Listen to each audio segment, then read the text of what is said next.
4 immediate upfront costs you should expect and prepare for when you're buying a home. Number 1 is the option fee. Now, this is a negotiable, non-refundable fee that basically allows the buyer to purchase a period of time at the beginning of the contract, so right after it's executed, to be able to do any type of inspections and negotiate repairs, and if necessary, terminate the contract without repercussions. Most of the time, this is going to cost between $200 to $400. It certainly can be more or less as it is negotiable, and it depends on what type of situation you're going into.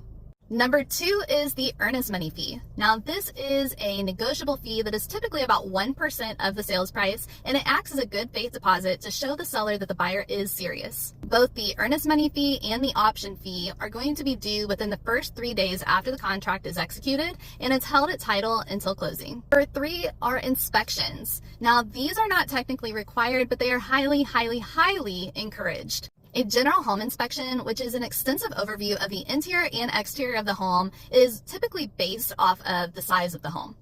Most general inspections start around $500 or $600 and they go up from there. You can certainly add on additional inspections like sewer scope, pools and hot tubs, irrigation systems, and others for additional fees. And if you have a VA loan, you will be required to get a WDI, which for my inspector, it typically runs $99. Inspections are paid directly to the inspector at the time you get the report, and that is typically done within the first week after your contract is executed. Number 4 is appraisals. Now, these are typically paid for and ordered within the first 5 to 10 days after your contract is executed, and they are paid directly through your lender. The only time I ever see these paid for at closing rather than upfront is if it is a VA loan, and that's going to be 100% dependent upon your lender. Most appraisals are going to run between $600 to $700. Now, there can certainly be other upfront costs depending on what your terms are, if you have a contingency or some other term, but these 4 upfront costs are pretty much across the board on every transaction,